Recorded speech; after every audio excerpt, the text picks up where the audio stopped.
Welcome to the afternoon session of the 15th Annual Malcolm X Festival. The theme for this festival is the evolution of Black studies at UNO.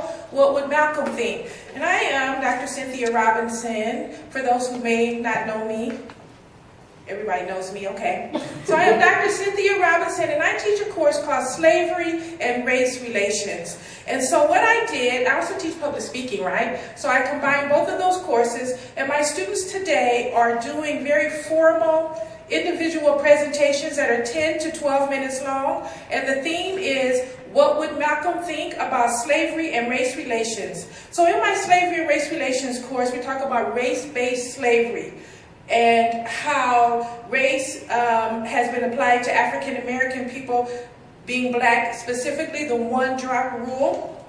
So talking about how what would Malcolm X think about how race-based slavery impacts Black people today. So these students vary in their disciplines. They're psychology majors, they're economics majors, business majors, history majors, Black studies majors.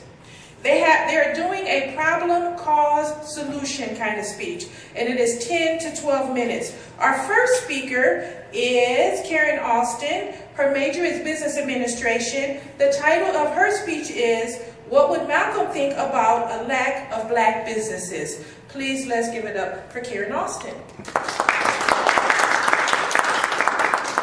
Good afternoon, everyone. If white immigrants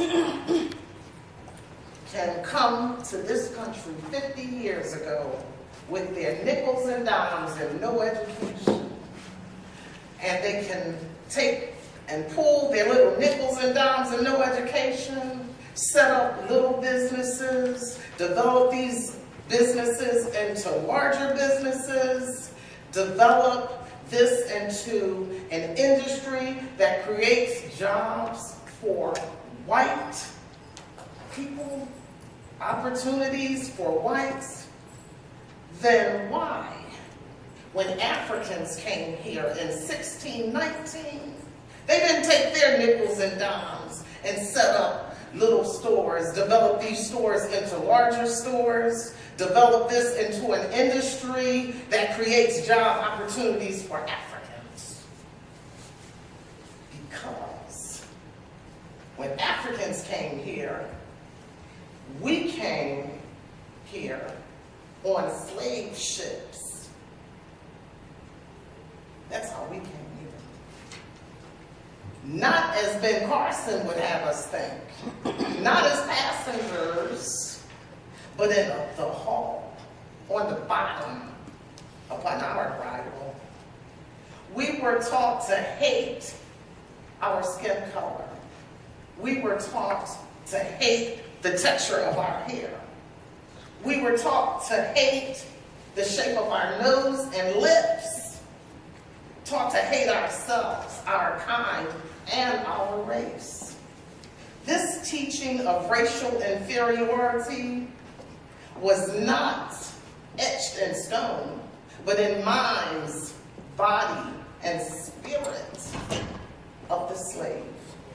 But especially white people to the extent that the Supreme Court in 1857, the opinion of Chief Justice Roger Taney, issued in the case of Dred Scott versus Sanford, and I quote, "Negroes had for more than a century before been regarded as being an inferior order, and although unfit to associate with the white race, either in social or political relations, and so far inferior that had no rights which the white man was bound to respect." But this doesn't explain it all. I am sometimes frustrated by this argument, being a small business owner, African, in an African community. Many would refer to as African American, which this had required me to examine. Today, I am going to expound on what Malcolm X would think of a lack of black businesses. And what causes this problem, or try to identify some of the causes of this problem, and what my solution may be if attainable. Essentially, what we find is that in predominantly black neighborhoods, there is a lack of black-owned businesses. In addition, according to the Black Enterprise, published March 2013, there is a lack of black ownership of enterprises in most of the country's leading export areas, such as consumer goods, foods, capital goods, industrial supplies, vehicles, engine parts, or banking institutions that's necessary to grow the black economy. You know, in May 1921, a black business district in Tulsa, Oklahoma, district of the Greenwood neighborhood, with a variety of thriving businesses, grocery stores, clothing stores, small barbershops, cafes, hotels, movie theaters, 2 newspapers, and many contemporary homes. Greenwood was the home to several lawyers and doctors, prominent businesses, realtors, many of whom were millionaires. The dollar circulated 36 to 100% of the time, and sometimes a year before the currency left the community. Greenwood residents, Africans, enjoyed many luxuries that their white neighbors did not, including indoor plumbing. We're talking 1921. And a remarkable school system. The Greenwood neighborhood was known as the Negro Wall Street. It was attacked, invaded by whites. The 101st Airborne flew and dropped a load of dynamite. They were aerially bombed and razed hundreds of homes and businesses, destroyed truckloads of residents, bodies dumped in the mass graves. Sounds like racial cleansing. According to Elliot Jasper, in the book Buried in the Bitter Waters, The Hidden History of Racial Cleansing in America, in regards to the Greenwood neighborhoods, he mentioned leave now or die. Those words still echo through years of American history, hurling a very unnatural disaster that wiped out and drove black populations away from communities across the nation. And then you have institutional discrimination, the case of redlining. Being denied financial services such as banking, insurance, and health care through discrimination and selectively raising prices to residents based on ethnic or social and racial composition of the area. According to the documentary Race, The Power of Illusion, the houses we live in. You know, in the neighborhood that I grew up in, there was a corner store. Primarily, it was called a penny store, a candy store, but respectively, the corner store. A black business owner, licensed and everything. But you know what? We could afford to go to Mr. Buddy's because he was right there on the border. However, we couldn't afford to shop at Mr. Buddy's because it was too expensive. If your mom ran out of flour or oil or something, yeah, they would send you to the corner store, to Mr. Buddy's, and get some flour. Mind you, he was stocked from floor to ceiling with canned goods, produce, dairy products. He had almost essentially all the goods we needed, but we could not afford to shop at Mr. Buddy's. But 3 blocks away in the business district, there was a market. Not even a supermarket, but a market with a parking lot. We could go there. And the prices was a little cheaper. So you see, Mr. gangster buddies, he really couldn't compete. He really couldn't compete. But due to disparity in education and a lack of resources, it makes it practically impossible for Black communities to compete with businesses outside the community. Now, we all know how women pride themselves on their beauty. We know that. Sean's research shows that in 2013, African women collectively spent $426 billion on beauty products. Yet they are forced to support the Asian salons and beauty supply chains instead of owning their own businesses. Not to mention the use of IQ tests, the bias as institutionalized in the SAT and ACT tests, which results in a lack of opportunities at the college entrance level. Resources beyond our reach, such as financing and loans and grants, investments, acquisitions. These things hinder us. Fiduciary maintenances. For this reason, it gives Blacks less of a chance to own and compete, and it gives other businesses more of a chance to infiltrate Black communities.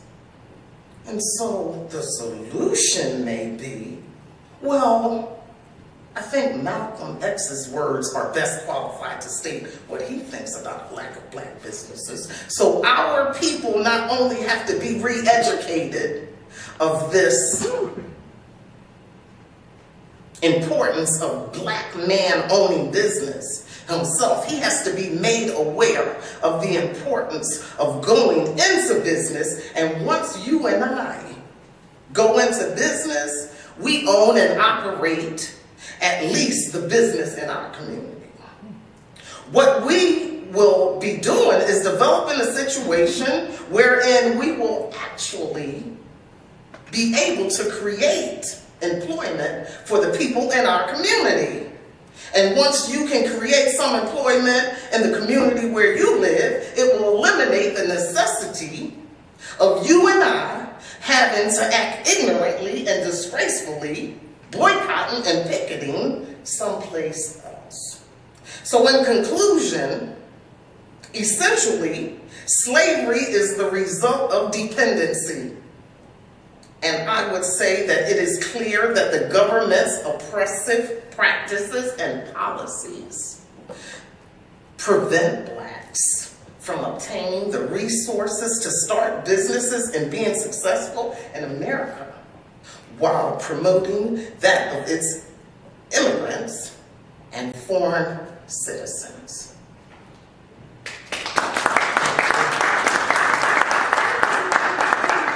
That was perfectly 12 minutes on time. Listen, are there any questions for Karen Austin? Any questions? Any questions for Karen Austin? The business you were talking about was here in town? Which business? If you grew up in Oh, well, it was in, I'm from Philadelphia, Pennsylvania. Oh, okay. I was gonna Any say, questions? which business was that? Any questions at all? Did you have a question, Dr. Pugh? 1 minute for question.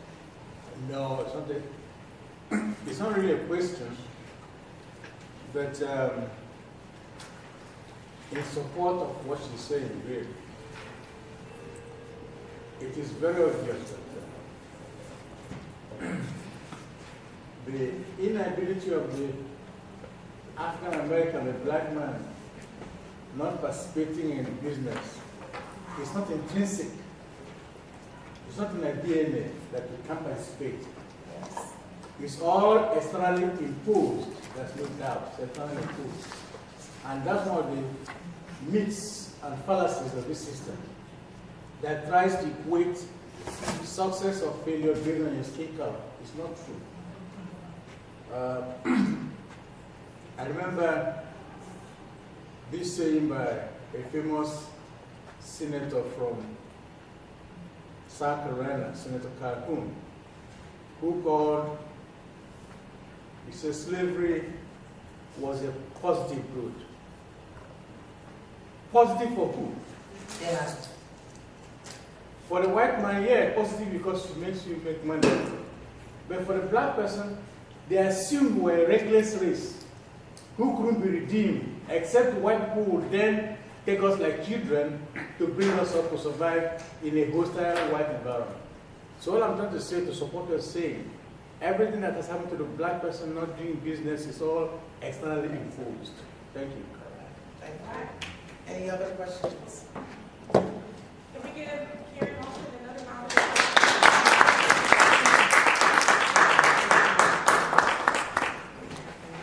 Our next speaker is Julia Andrews. Julia, you got a PowerPoint, right? So, again, you guys, there's food over there. You just don't want people crunching chips during your speeches. But you can go get some food, there's hoagie, sandwiches, lemonade, and chips.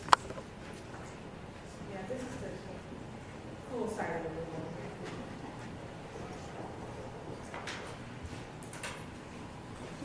You up? Yes, ma'am.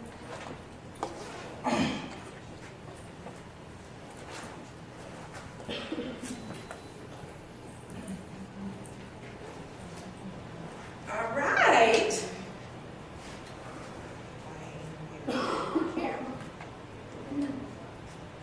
Our next student speaker from my Slavery and Race Relations class is Jamia Andrews, who is a psychology major. Jamia's speech is entitled, "What Does It Mean to Be Black?" Please give Jamia a round of applause.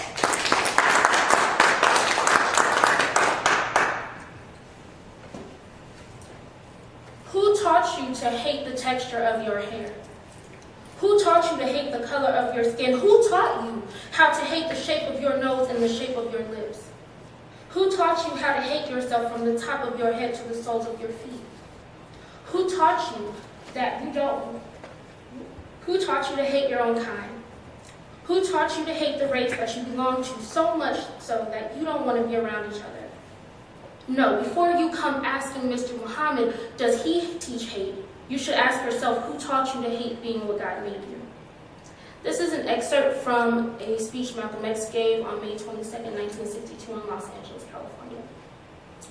As she said, my name is Jamia Andrews. I'm a psychology major who has done quite a bit of research on the topic of identity and minority identity, and have also struggled with my identity as a black woman. Without self-identity, we would all be blank canvases with no real sense of pride in ourselves and no culture to belong to.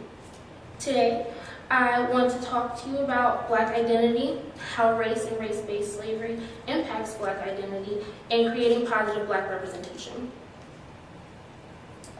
So we first have to look at identity development. So what is identity? Defined by Merriam-Webster online as the fact of being who or what a person or thing is.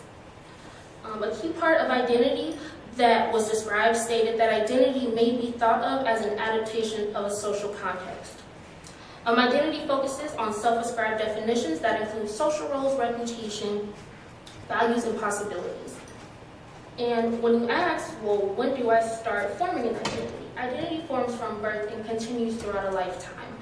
But it's been proven that adolescence is an important time in forming an identity, because that's when the question of who am I becomes more prevalent. Then when we look at racial and ethnic identity. Ethnic identity change describes the time period where one is exposed to varying factors, and those factors change their ethnic identity. One of the models that have been created to describe that is the Negressen's model of racial identity, which describes the process by which Black people become aware that they're Black people in America. So the first stage of the Negressen's model is pre-counter. So in this, you have an orientation more so towards white culture and an orientation further away from Black culture. In stage 2, you have dissonance, which is when individuals encounter an event or situation where they notice their Blackness or the state in which Black people in America are currently living in. The third stage has 2 parts, immersion and immersion, and this stage is pretty much categorized by a new way of thinking. So somebody that's trying more so to lean and kind of seal up their Blackness instead of walking away from it. And so immersion is a high-strung pro-Blackness. at the beginning of the stage, and immersion towards the end of the stage is more of a mellowed out version of that same pro-blackness. The fourth stage is internalization, so there's no longer a conflict between the old whitewashed identity and the new pro-black identity. And then the fifth stage is internalization commitment, and in this final stage, it has all the qualities of the other stages, but someone that's reached the fifth stage is more likely to advocate for other oppressed groups of people. So then the next model that we'll look at is the multidimensional model of racial identity. And this model builds on symbolic interactionism and outlines 4 primary dimensions of racial identity. The first is salience, and salience involves the extent to which an individual emphasizes race as a pertinent dimension of their identity and self-concept. The second is centrality, which this is the extent that one's race is a core of their self-concept and how they normally define themselves. The third is ideology, and this has 4 different parts, and this is a system of beliefs and attitudes. So the first is nationalist, so this emphasizes the importance and uniqueness of being of African descent. The second is oppressed minority, which focuses on oppression and commonalities with other oppressed groups. The third is assimilationist, which emphasizes the commonalities between African Americans and the rest of American society. And the fourth is humanist and underlines the commonalities of all humans. The fifth and final is regard, and that involves both the individual's feelings about being a part of the group, which is a private regard, and the feelings about their group, which is the public regard. There's been lots of studies and research done, but I'm just going to share with you a couple. So the study Social Identity, Threat, and Response to Stereotypic Film Portrayals, Effects on Subconscious, Emotion, and Implicit In-Group Attitudes by Schmieder, Black, and Lickle. This article strives to see how stereotypical portrayals of people of color affect both individuals and the group and community as a whole. The article suggests that media plays a significant role in the self-concept and racial identity of ethnic groups. The second is socially constructing race and history, exploring Black identity in popular culture and social studies classrooms through Cultural Framework by Childs in 2015.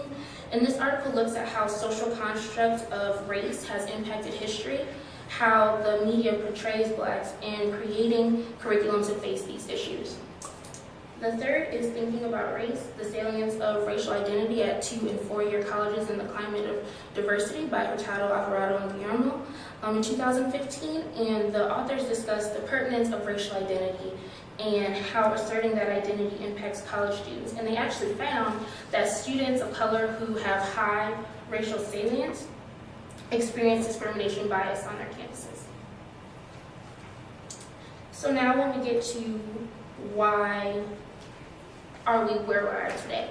And you can't talk about Blackness or Black identity without talking about slavery, race-based slavery, and race. So race is, as some of us know, a social construct. So in that social construct was created whiteness, and everything is set on the standard of whiteness, which leads to skin color hierarchy, where whiteness is at the top and Blackness is at the bottom, and anything associated with whiteness or close to whiteness also has some room at the top, and anything associated with Blackness has some place at the bottom. The other big part of it is that it's illusion, and there's an idea that race is somehow scientific or intact, but it's actually something that is not. It's something that was man-made and has no real validity outside of a social construct. Race-based slavery was racialized, so there would be no race if there wasn't for race-based slavery. And Blacks were slaves largely because they were visibly different. And so when you look at why people think that it's more biological than an illusion, is because of that reasoning of them being visibly different. There were laws and pseudoscience and common knowledge that Black people were inferior for these innate reasons. and that somehow white people, by enslaving black people, were doing them a favor or civilizing them or doing something that they couldn't do on their own. And so when we look at the historical portrayal of black people in America, during slavery, we were the happy darkies. We loved to sing and dance and pick your cotton, but as soon as emancipation came, then we were animalistic, barbaric, we were dangerous. And so then you have the 1920s reclamation of black identity. And so you have the ideology coined by Elaine Locke of the new Negro versus the old Negro. So putting away that kind of docile slave mindset that America had pushed on black people and really moving forward to claim the spots in society that they deserved. But then you had other laws. So there's always a push and pull in our history. And so when that started, then you had Jim Crow, which was put in place to limit the livelihood of black people and to remind them that no matter if you're free, no matter if you're a slave, you are still lower than I am. So when we look at some of the other positive things that have happened as far as black identity, you can look at black intellectuals in the Harlem Renaissance. W.E.B. Du Bois was a great thinker of the time and coined the term or the idea of the town to 10. And so that was the higher, more affluent population of the black community that was supposed to lift us as a race. And then you have Elaine Locke, who has also been coined as the father of the Harlem Renaissance. And he felt that black people could construct change through the arts, both visual and literary. So the Harlem Renaissance, if you don't know, was a colorful explosion of black self-expression and produced some of the best singers, musicians, dancers, actors, and writers to ever live. Two of those were Langston Hughes, who wrote a piece called The Negro Artist and the Racial Mountain, which is a staunch theme of having to give away your blackness to assimilate in order to have some kind of affluency. And Zora Neale Hurston, who also wrote a great piece about self-reflection.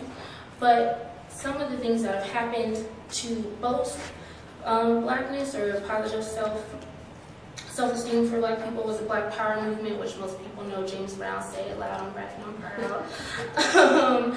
And Black Lives Matter, which is rooted in the experiences of black people in the country who actively resist their dehumanization. And then there have been also several social media movements as well. So what I think to fix this is having more representation of black people in different facets and vast representation. So not only what society says isn't a decent black person, but if we had representation in academia and media, and just knowing that if someone else that looks like me can do it, so can I.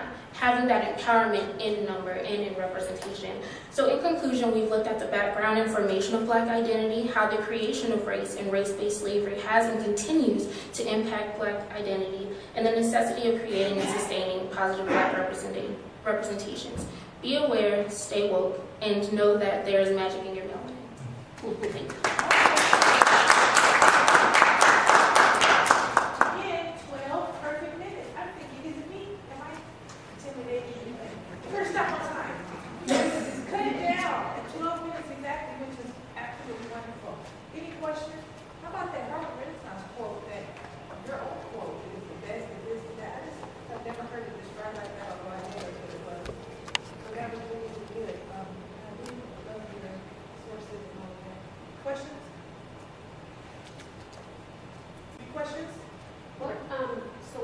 So you mentioned Black Lives Matter. So for folks, people in the room, what besides Black Twitter, what would you point to for the real changes when you said social media?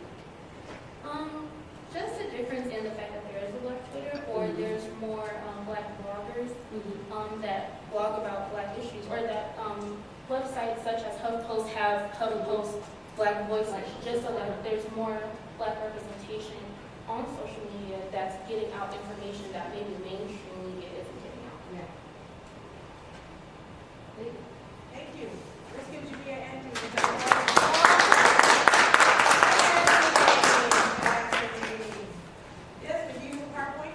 Alrighty. Our next student speaker from Slavery and Race Relations class is Desmond Ochain, Desmond Ochain. He is a school psychology major, and his speech is entitled Giving Passports to Black Children. Let's welcome Desmond.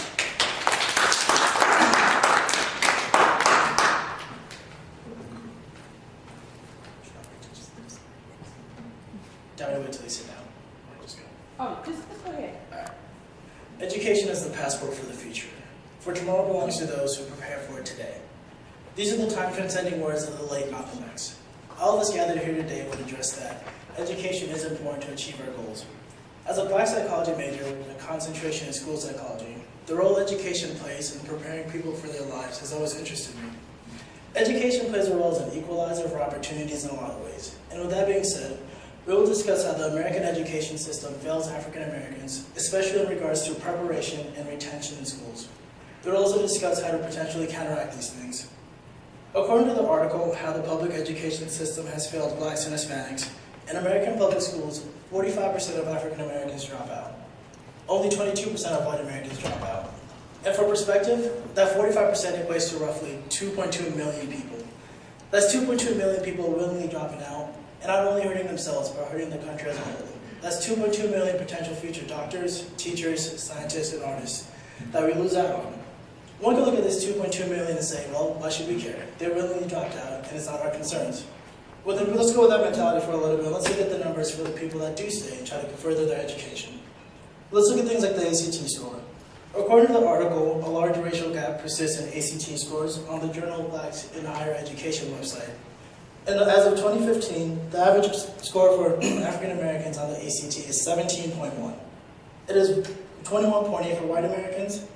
And on the optional writing test of the ACT, the average score for African Americans is 15.9. And it's 21.8 for white Americans.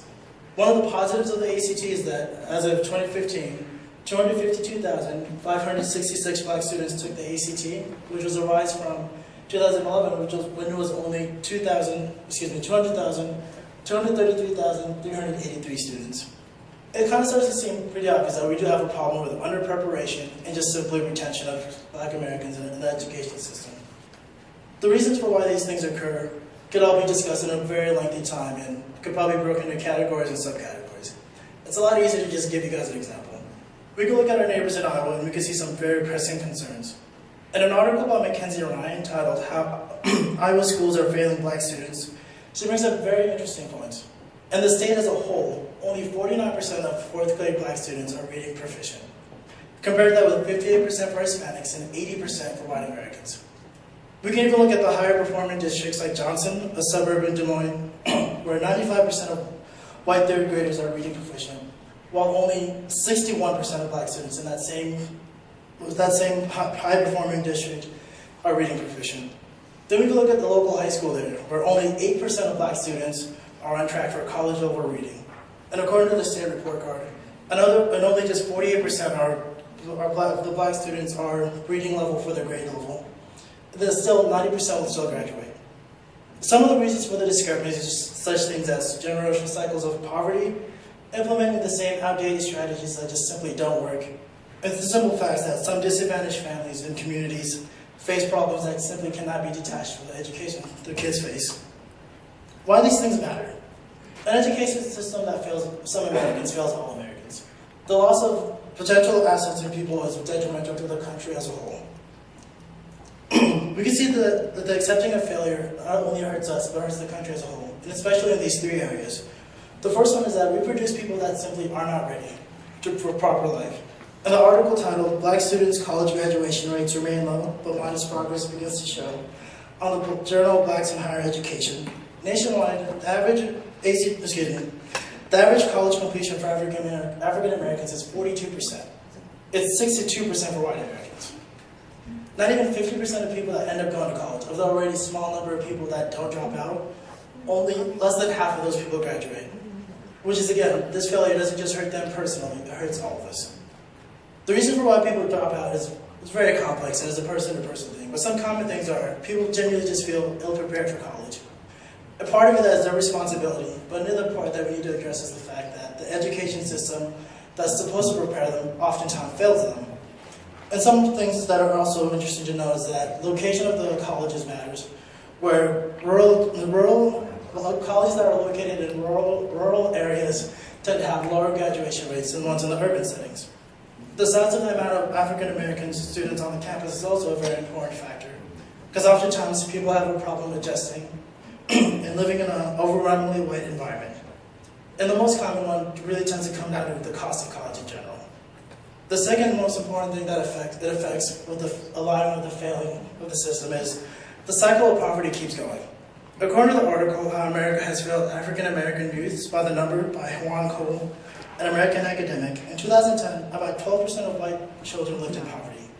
In that same year, 40% of white children lived in poverty. According to the National Center for Education Statistics website, research suggests that living in poverty during early childhood is related to lower levels of academic performance, beginning in kindergarten and extending through elementary and high school, and lower rates of high school completion. While the national average poverty rate for school-age students, which is about 5 to 17, was 20% in 2014, it ranged from state to state, with states like Maryland only having 12%, and states like Mississippi having 29%. The poverty rate, for the most part, has increased since 2014 from 2004 in 41 states. The third thing that's most affected by the failing education system is the cycle of crime. In the country that holds freedom so high, we lead the world in most imprisoned people. In a report for the Alliance of Excellent Education titled Saving Futures, Saving Dollars, The Impact of Education and Crime Reduction and Earnings, conducted in 2013, they found that only 5% more of high school age males would graduate instead of being imprisoned. That would save the nation $18.5 billion, though that would went to crime costs. States like New Hampshire would save $14 million, Nevada would save roughly $214 million, and bigger states like California would save $2.4 billion in just criminal costs alone.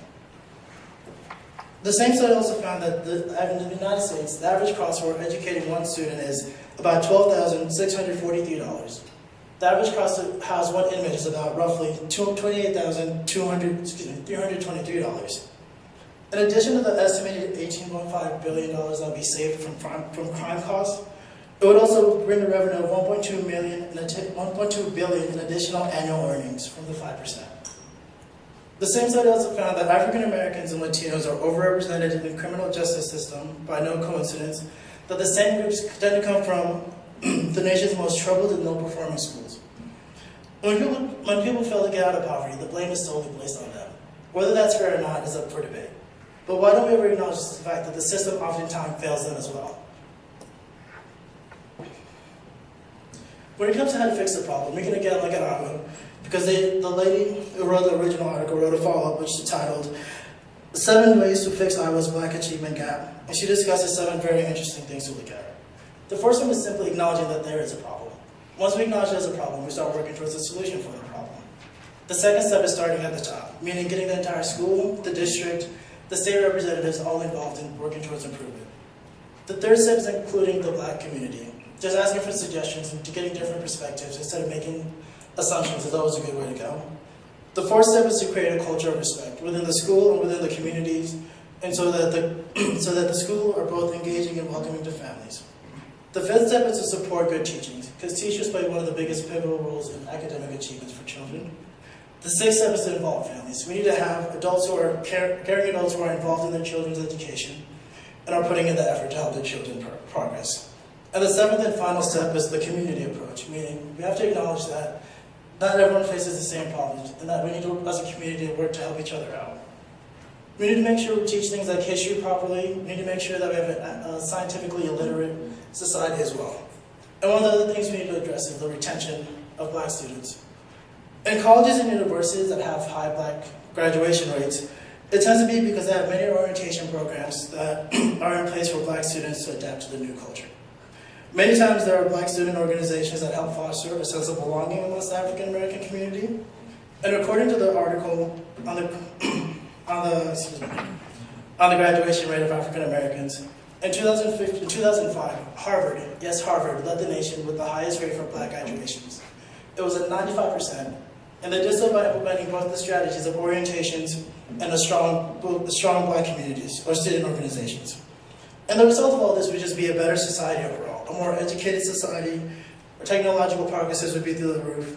It would all benefit from having a society that has less criminals and more educated people. In conclusion, we have discussed how the African Americans are failed by the American education system. We've discussed some resolutions, and we also discussed why it's important that the education system provides for its people. Because when we fail one person, we fail all of us. And we should be giving passports to the black children of America. Thank you.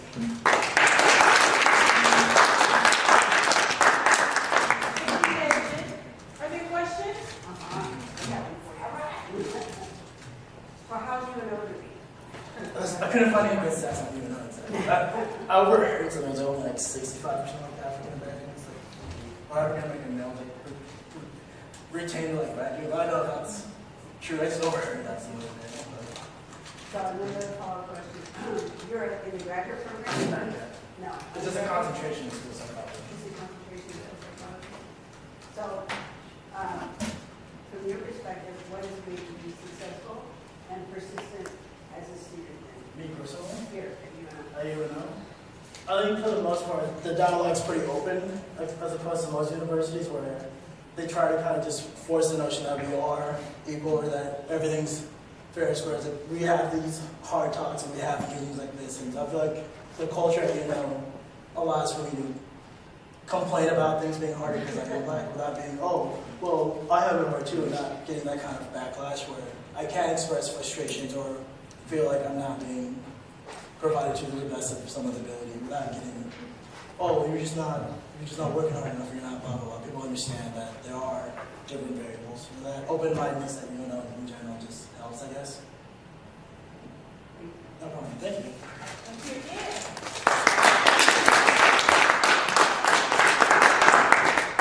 As we set up for Jeremy, I have a problem. Yes, ma'am. Google had a question. Oh, sorry. Yeah, sorry. What I wanted to ask my good friend is this. With the new regime in power now that emphasizes law and order as its organizing principle for bringing back white America into the mainstream, how do you think Malcolm X would have viewed this regime, thus of law and order?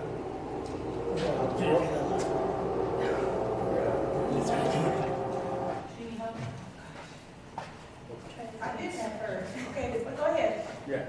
I said, what do you speculate would have been Malcolm X's view of this new idea of law and order and possibly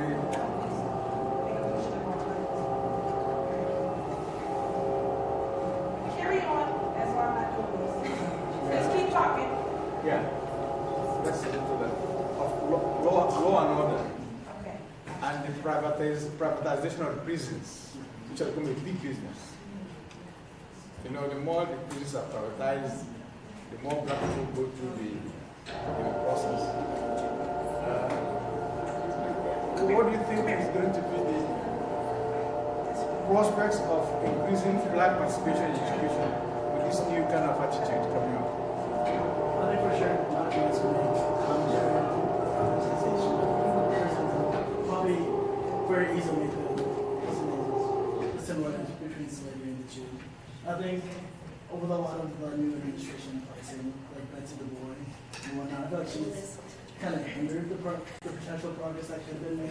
Even comment on that with her being very unfit for the job, underqualified. But I think with the profit that comes from the criminal organization, I think once we do get more individual education, it's getting harder to follow the cycle of poverty and crime. It's very important. And we get more people aware of that. We get people in positions where they become politicians or become lawmakers, where they'll be able to have a better chance of fighting the oppression, of fighting the systematic implementation of these things because they'll understand better. And it's not just they'll listen to more people when they have a problem, like a hobby or whatever. They won't just listen and say, oh, whatever, it's just whatever. I think that's what Malcolm X was saying. Thank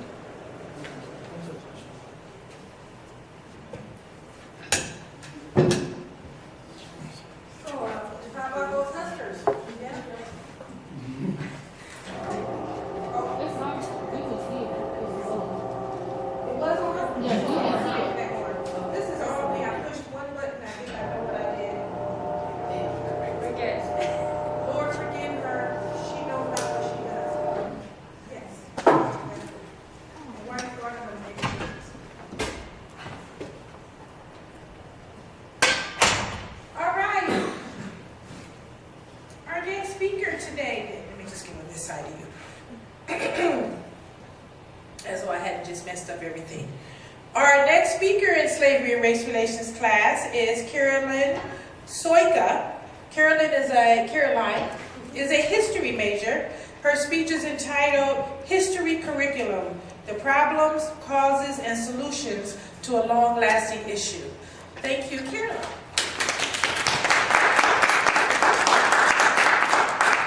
Thank you, Dr. Robinson.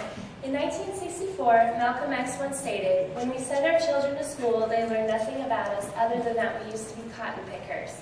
As a senior who will soon be graduating with a Bachelor of Arts in History, I've seen how teachers and textbooks do not discuss the great contributions of Black people.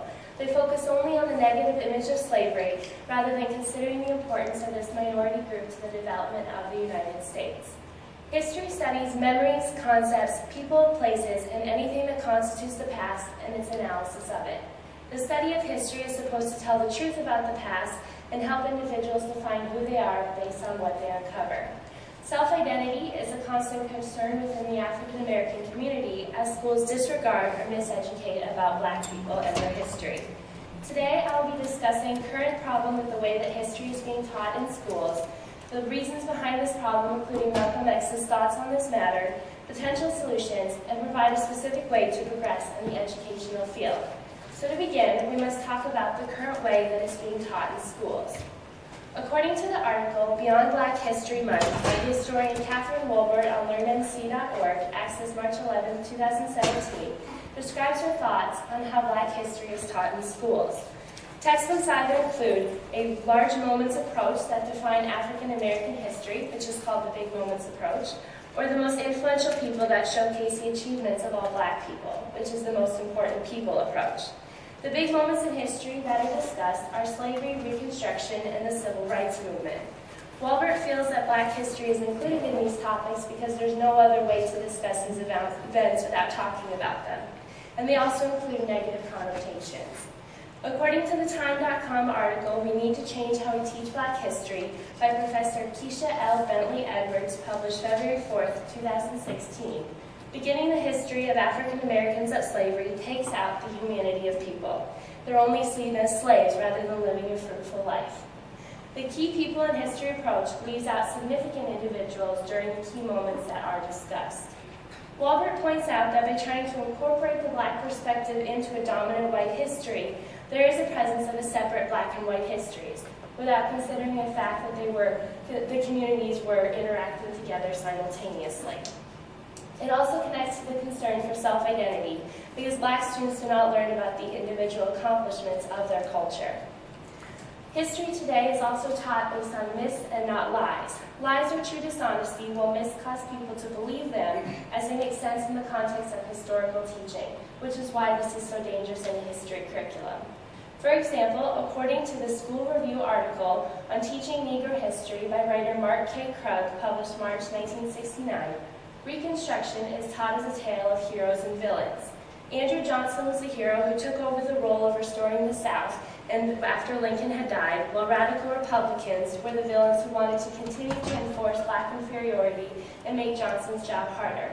The people in this story may have been correct, but the placement in history and their context is incorrect, making it the myth that is so bad. Also, history today is taught with few concrete ideas. History textbooks have a specific purpose, as they are to be concise and vague to allow teachers to expand on these ideas. According to the School Review article, Concreteness, an Essential in History Teaching, by teacher Herbert Eugene Bolton, published in November 1900, general statements taken from them, meaning textbooks, to be understood must be made concrete with illustration, detail, and the tracing of cause to effect. And so for that reason, words will lose their meaning and their value if students are not given that extra explanation. History textbooks also might state a contribution by a famous African American, but teachers must take those words and then talk about their contributions to society. And that is lacking in school curriculums today. So now that I've informed you about the problem of history curriculum, let's talk about the causes of this problem. And so to begin with the reasons why it is taught today, we must talk about how it was taught in the past. According to Carter G. Woodson, the father of Black history, in his book The Miseducation of the Negro, published in 1933, he wrote, "In history, of course, the Negro had no place in this curriculum, and textbooks were expressing this dominant culture. As victors write history, so that was the history that was taught." Woodson wrote about a professor of a Black college who once stated, "We do not offer here any course in Negro history. We study the Negro along with other people." And he continues further by stating, "We bring the Negro in here and there, as if not to meld it together." And then African American history was not seen as deserving of a full discussion, and that they did not have enough accomplishments to discuss it in greater detail. And Woodson extensively points out that to keep the Negro in his place mentality in his book, and that is due to the fact of racism and race-based slavery legacy. Woodson believed teaching of history was to ensure superiority, while the Black people were seen as failures. They were to stay a slave because the white men were controlling the minds of the Black individuals.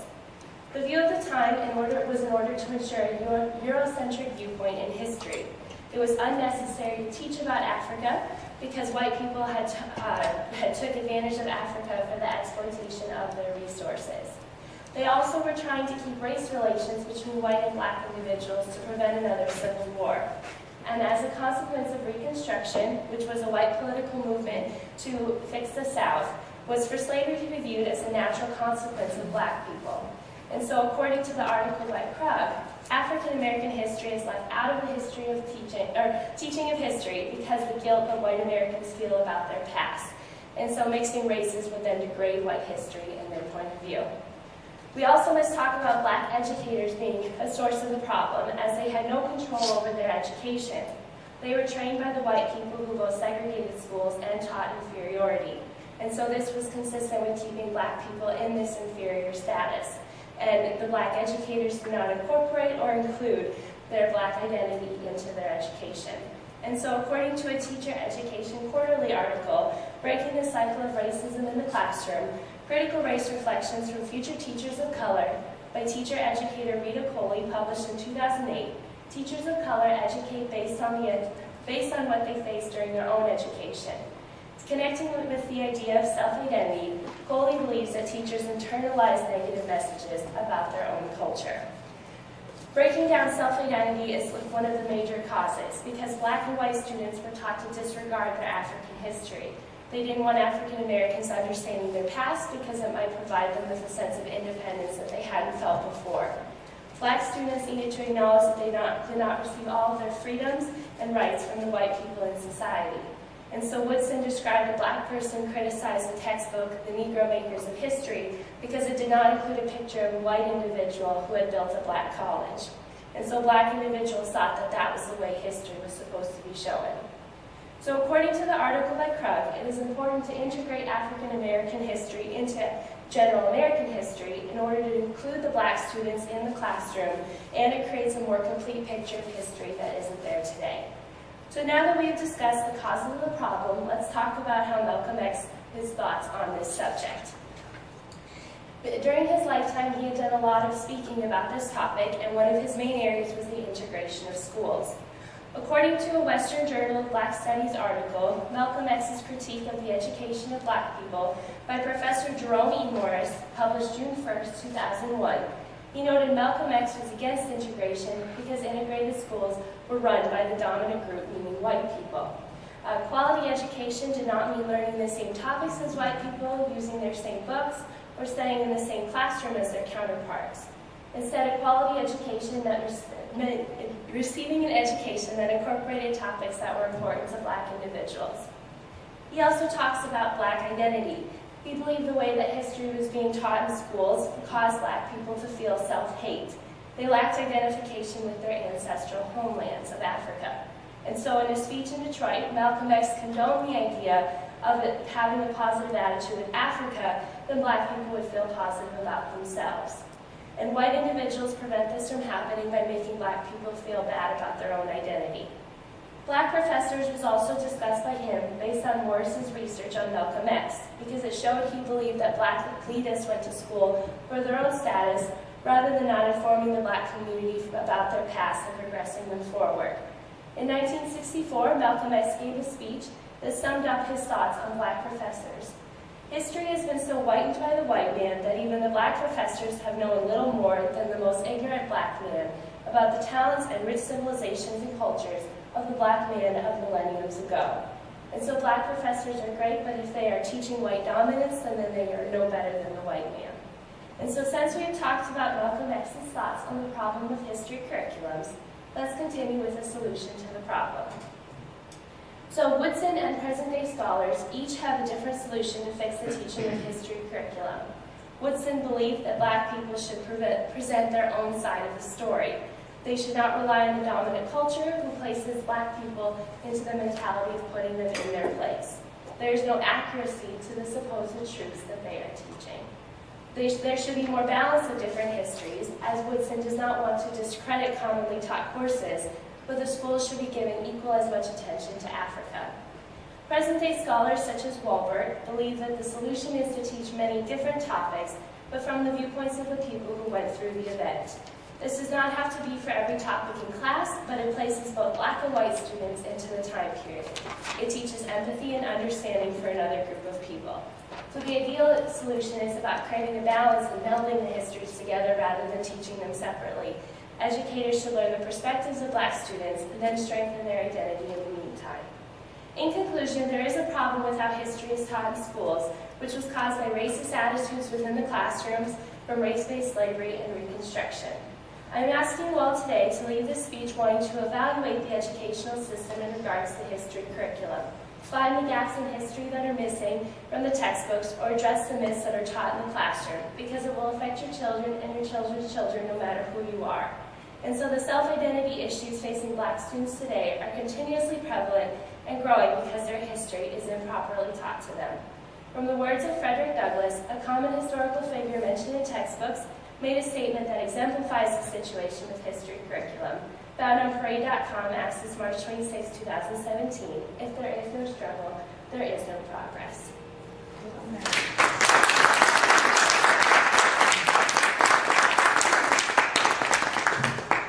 Well, all righty then. I heard that. Any questions for Caroline?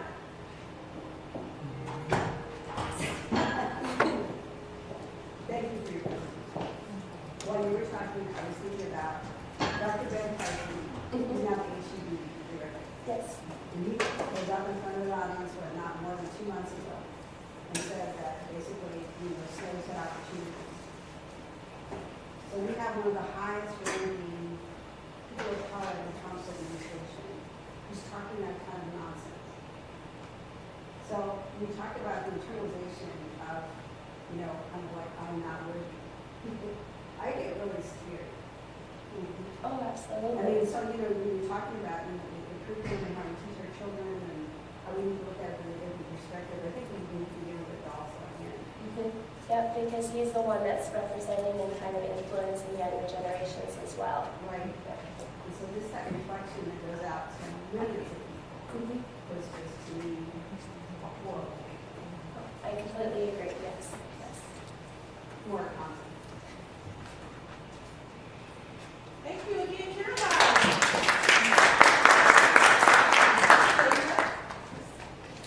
Michael, do you have a PowerPoint, don't you? You say yes? Just gotta quit it. Where is it? It's under the Safari.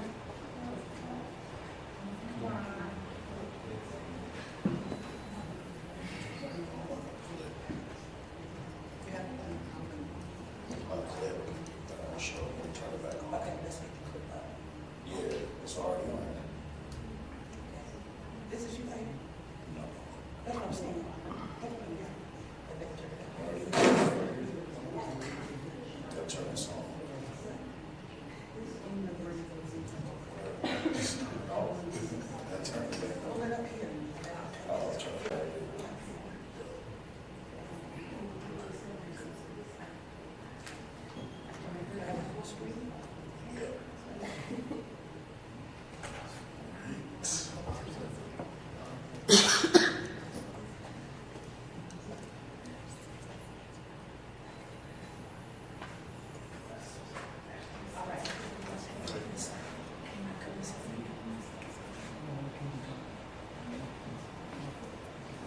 So our fifth speaker is Mandela Stelly, and again, I want to thank you, and for people who are just now coming in, welcome you again to the 15th Annual Malcolm X Festival. This block from 1 to 4 is student presentations, primarily from my Slavery and Race Relations class. I just have one student who is from my public speaking class, but also a Black Studies major. So our next speaker is Mandela Stelly. He is a Black Studies major. His speech is entitled, "What Would Malcolm Think About Racism and Modern Day Slavery? Race Relations from a Black Studies Perspective." Let's welcome Mandela. Everybody, my name is Mandela Stelly, and like Dr. Robinson said, I'm a Black Studies major, graduating this May. Hey. And this is something that I've been passionate about my whole life. My mom, my dad, and this is what I do. So today, I'll be sharing my views on what would Malcolm think about racism and modern day slavery from a Black Studies perspective. But first, I wanted to incorporate this into my presentation. We had this Donald Trump conversation earlier today, and you know, I was thinking about how the problem is not what we teach or how people think, what people think, but how to think. And Dr. Harper brought that up earlier today, so I wanted to incorporate that in my presentation. Right now, briefly, what I like to do is play this 4-minute clip of Malcolm X, and I don't want to give too much detail, so let's just get right into it. Malcolm, you're prepared to go into the United Nations at this point and ask that charges be brought against the United States for its treatment of American Negroes? Oh, yes. Please. The audience will have to be quiet. Yes, as I pointed out when I was during my travel, that nations look, African nations and Asian nations and Latin American nations look very hypocritical when they stand up in the United Nations condemning the racist practices of South Africa and that which is practiced by Portugal and Angola, and saying nothing in the UN about the racist practices that are manifest every day against Negroes in this society. Even in South Africa, those Africans aren't faced with bayonets and aren't faced with police dogs. And when I was in Beirut, I saw a picture on the front page of a Negro being beaten in Tennessee, on the front page of the paper in Beirut. When I got to Cairo, I saw the same picture of a Negro being beaten in Tennessee. When I got to Lagos, I saw the same picture. So were these African nations knowing the brutality that is inflicted upon black people in this country, simply because those black people are trying to get what the Supreme Court said they were supposed to have 10 years ago? I would be not a man. If I was in a position to bring it in front of the United Nations and didn't do so, I wouldn't be a man. Malcolm, do you intend to lead the charge in the United Nations? Well, I find that to say you're going to lead something creates a lot of hostility, division, jealousy, and envy. I hope to work with any group of leaders or any group of organizations to do whatever is necessary to see that this problem is brought before the United Nations. Have you had any commitments from any nations in Africa to support your move? I would rather not say at this time. But one thing I found in my travels, all of them look upon us as their long-lost brother. You realize the implication is that you have had such commitments when you say... This is your interpretation of what I said. One thing that I found in all of my travels was that all of the Africans, not only Africans, but the Asians and the Muslims, look upon us as their long-lost brothers. And America had actually tricked many of them into a hands-off policy by giving them the impression that she was honestly trying to do something to solve the problem. My argument over there was designed to prove that it is impossible for the United States government to solve the race problem. It's impossible for a government which has 16 senatorial committees, over which 10 are chairmaned by Southern segregationists, and 20 congressional committees, over which 12 are chairmaned by Southern segregationists. This is a segregationist, racist government that's controlled by people from the South. They can't solve the race problem. Do you intend to take any part in the political campaign this fall? We intend to take part in everything that will get results at eliminating the injustices that our people are confronted with in this country. Politically, economically, anything. Will you support candidates of either of the two parties? We'd rather not say at this time. Are you prepared to work with some of the leaders of the other civil rights organizations? Certainly. We will work with any groups, organizations, or leaders in any way, as long as it's genuinely designed to get results. And any action? So, I'm always going to come back to what would Malcolm think about race relations. So it's within this context, I want to bring up the Judge Taney decision that, earlier presenter brought up. It is so important. Again, quote, and this is from the majority decision from Judge Taney. In the majority decision in the Dred Scott case in 1857, Chief Justice Taney stated, they had for more than a century before been regarded as beings of an inferior order, and altogether unfit to associate with the white order, with the white race, rather, either in social or political relations, and so far inferior, they had no rights which the white man was bound to respect, and that the Negro might justly, lawfully be reduced to slavery for his benefit. What would Malcolm think about race relations right now? It's within this context we think, wow, he was about to bring charges on the UN. So, what would Malcolm think right now? Are there any leaders bringing any charges on the UN? Is there any bold action out here? I mean, we have Black Lives Matter, protests, that's good. But is there any Negro leaders bringing any charges as far as the treatment of black people to the UN? He set the bar. We haven't touched it yet. Now, I'm going to be touching on issues from the 13th Amendment, law and order, also Malcolm's perspective as far as religion. Talking about the 13th Amendment, which gives a loophole for slavery, in case you guys don't know.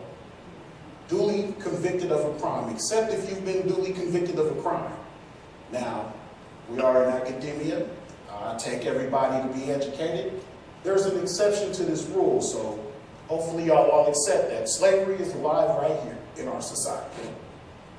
Hope we're clear on that. So, after this 13th Amendment, slaves got freed and white Southern power structure, convict leasing comes around. This is a way for us to maintain power. So what did they start doing? They started locking black people up, just locking up. You even look at a white woman, you're going to jail. All kind of black codes, anything to just maintain superiority. That's what was going on with convict leasing. So, from here we get this criminals tag, the criminals tag. You get locked up, you're kind of robbed of housing and job situations as a means to keep Negroes inferior. So this is a successful tactic used to rob blacks to partake in rights and privileges of American citizens. Now, coming back to the law and order, now this is the Nixon doctrine. According to President Nixon advisor John Ehrlichman, the Nixon campaign in 1968 and the Nixon White House after that had two enemies, the anti-war left and black people. You understand what I'm saying? These are his words. We knew we couldn't make it illegal to be either against the war of blacks, but by getting the public to associate the hippies with marijuana and blacks with heroin, and then criminalizing both heavily, we could disrupt those communities. We could arrest their leaders, raid their homes, break up their meetings, and vilify them night after night on the evening news. Did we know we were lying about the drugs? Of course we did. Of course we did. This is what we're up against. So, now we go, that's from Nixon. Now we're going to go to Reagan. We're going to fast forward to Reagan. Now, less than a decade later, President Reagan purposely uses the crack epidemic. Locked up so many black people in the 80s. But the situation was, it was a war on drugs. So, the crack epidemic. If you get caught with crack, possession of crack, you get more time than people who get caught with cocaine. So this created a spike in the prison population and touching on subjects as far as mass incarceration. Again, you get the criminal tag, mass incarceration, slavery still exists to this day. Now, I want to get to Lee Atwater. Now, Lee Atwater is a campaign consultant to President Reagan. Lee Atwater said in an interview with Professor Alexander Lamis in 1981, quote, y'all don't quote me on this. You start in 1954 by saying nigger, nigger, nigger. By 1968, you can say nigger. That hurts you. It backfires. So you say stuff like busing states' rights and all that stuff. You're getting so abstract now. You're talking about cutting taxes and all of these things. You're talking about our total economic things. And the byproduct of them is blacks get hurt worse than whites. So, what would Malcolm think about race relations? All these mechanisms purposely against black people. We got consultants who are, from the president, and they're talking like this, and we know that these forces are purposely against black people. Now, mass incarceration in the 90s, we had Bill Clinton and Senator Bynum, who passed the 3 strikes law. Now, this is to be tough on criminals, and earlier it was stated how we in America are only 5% of the population, but yet we have 25% of the world's incarcerated. So we can see these mechanisms being played out. And I'm just going to conclude because I can go on forever. I'm going to go ahead and conclude. What would Malcolm think about race matters today? On the strength that he was going to bring up charges against the UN. Look at this treatment of his people that he loves. He's going to bring charges against the UN. We don't have any Negro leaders doing that, y'all. So assimilation and indoctrination plays a major role. And I remember someone just said earlier about how, it was a Malcolm quote. Now, these intellectuals that are sitting at their desks and, really, we can see that. Nobody's not doing anything about it. So, in conclusion, I just want to say his thoughts on religion also. I just want to say one more Malcolm quote and I'm going to get out the way. This is from the autobiography of Malcolm X. Quote, this is Malcolm's words. The greatest miracle Christianity has achieved in America is that the black man in white Christian hands has not grown violent. It is a miracle that 22 million black people haven't risen up against their oppressors, in which they would have been justified by all moral criteria, and even by the democratic tradition. It's a miracle that a nation of black people has so fervently continued to believe in a turn the other cheek method and heaven for you after you die philosophy. It's a miracle that the American black people have remained a peaceful people while catching all the centuries of hell that they've caught. Here in white man's heaven, the miracle is that the white man's puppet Negro leaders, his preachers and the educated Negroes laden with degrees and others that have been allowed to wax fat off their black poor brothers have been able to hold the black masses quiet until now. I could go on and on. I'm passionate about this here. This is my major. Thanks for your time. Appreciate it.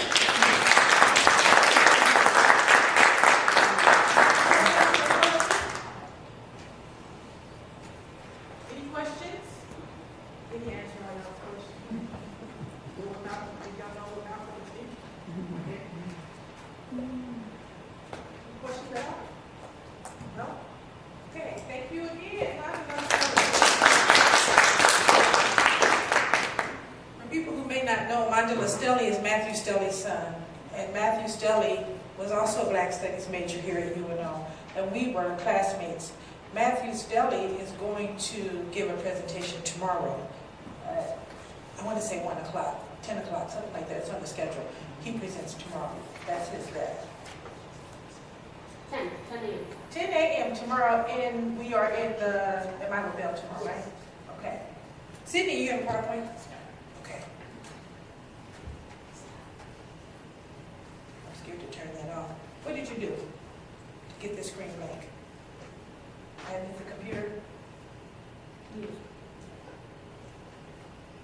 scared to turn it off because I might not be able to turn it back on, but okay. Okay, just try not to look at it, Sydney. Okay, you guys, you learned all this stuff at a Black Studies conference. And that is what the Malcolm X Festival is. It is a 3-day conference. This year it's 3 days. Next year it might be 4 days or 5 days. But this is absolutely very, very interesting. Our next speaker is Sydney Anderson, and Sydney is a criminal justice major. Her speech is entitled, "The Reality of the System." Let's give it up for Sydney Anderson.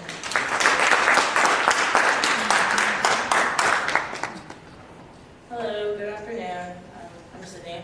I'm a criminal justice major. I'm a junior, and I will be talking about what Malcolm X would think of our criminal justice system.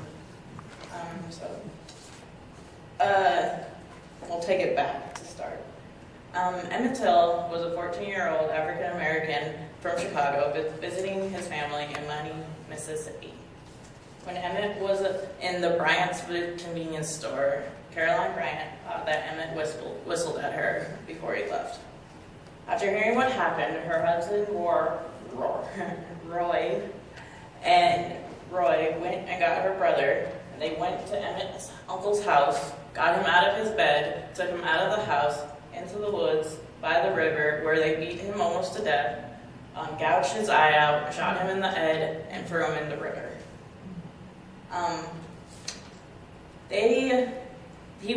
Emmett was so badly disfigured that he couldn't even be recognized. The only way that they was able to identify him was from his father's class ring.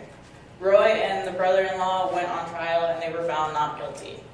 Once again, the criminal justice system failed African Americans. This was only after less than an hour of deliberations between the jury. The United States criminal justice system sees color just like everyone else. And like most people, they see color. The color they see influences their decisions. America would love to be able to say that they are not a racist country, but this is just not the truth. America was built off of racism. Racism is still very much alive in the United States, and it has transformed and evolved over the centuries. The criminal justice system was developed to keep white people safe, and therefore it usually has the best interest in mind for a white person. This is still the case within our criminal justice system, and there is a disparity among race within our criminal justice system. There is a disconnection between black people in the criminal justice system in regards to the disparity among corrections, police brutality, and the relationship between the black community and the law. As a criminal justice major and a member of the African American community, it is my job to talk about this issue and start working towards fixing it. So, to begin, how did we get here? So, it all started with slavery, of course. Back in 1619, about 20 enslaved Africans came over to the British colony Jamestown in Virginia. And that is when it all started, and it did not end until the ratification of the 13th Amendment, which we will get to. So the 13th Amendment kind of just created a whole new style of racism and slavery. The 13th Amendment declared neither slavery or involuntary servitude, especially except as a punishment of a crime, where the party shall have been duly convicted, shall exist within the United States or any place subject to their jurisdiction. This is how they got around the whole, slavery is not a thing. They just turned to jails and prisons, and this is how they helped rebuild the South after the Civil War. They locked all the black people up, and convict police system, they rented them out to the states, and they did free work. And that is how they came back, and it was a new form of slavery. They did things in the convict police system, they would work for profit-making corporations, including public and private, the railroads, mines, fertilizer plants, you name it. If they needed them, they could make money off of them, they were going to throw it to them.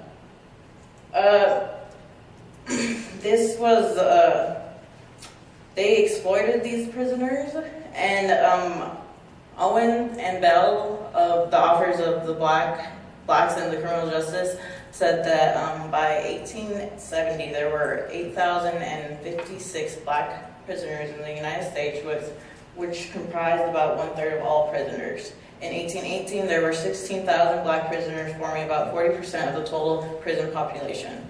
By 1819, there were 25,000 black inmates, again comprising about 40% of the total prison population, with the greatest number of black prisoners being incarcerated in the southern region. Once again, is like how they got back from the Civil War. So, according to the Federal Bureau of Investigation Uniform Crime Report, for 1975, more than 25% of persons arrested for that year, for all types of crimes, were black, and more than 47% of persons arrested for that year for violent crimes were black. This just goes to show that, like, really doesn't matter, like, what you do if you're black, yeah, like, they were just gonna, like, find a way to get you. Capital punishment was another way that, like, the disparity kind of, like, very showed clear. According to Marvin Freed Jr. in African Americans in the criminal justice system, in 1830s, Virginia had only 5 capital crimes for whites compared to 70 capital crimes for black slaves. Freed later goes on to talk about the study that was done on the death penalty to see if race actually affects, like, your chances of getting the death penalty. The study he did, he gathered data from persons convicted of rape in southern states where rape constituted as a capital crime. The study was done over 20 years, starting in 1945. The data that was used included the offender relationship, the circumstances of the offense, and trial. They found 1, African Americans were almost 7 times more likely than whites to be sentenced to death, and 2, that black offenders whose victims were white were 18 times more likely than other offenders, victim offenders combinations to be sentenced to death.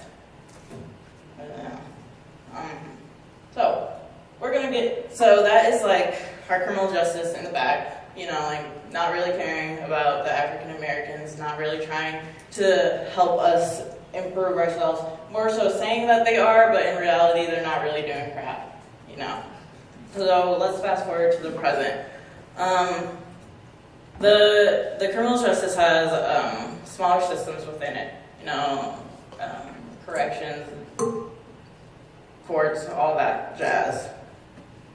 So I want to talk about corrections because this is where you will see the biggest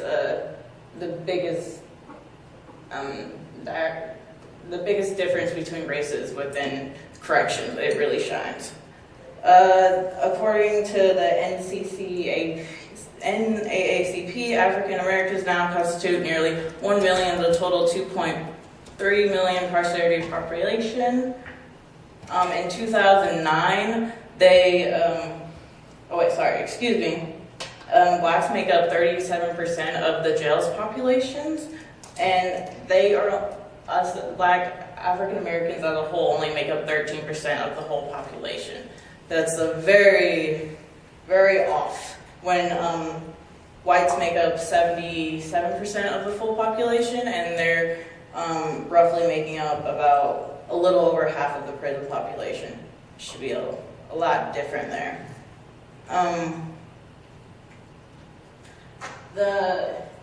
According to skin color and the criminal justice system, at the federal level, black drug offenders receive harsher punishments than similarly situated whites, even when taking social economic departures into account.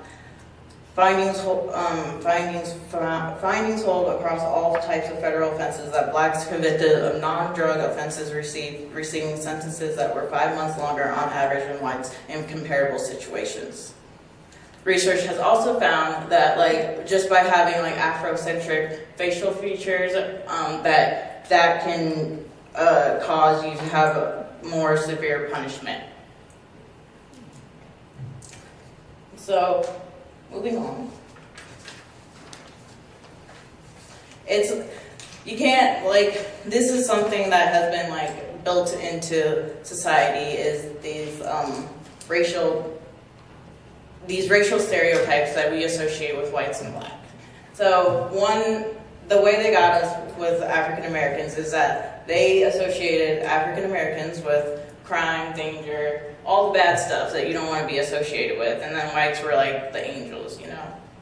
So, they...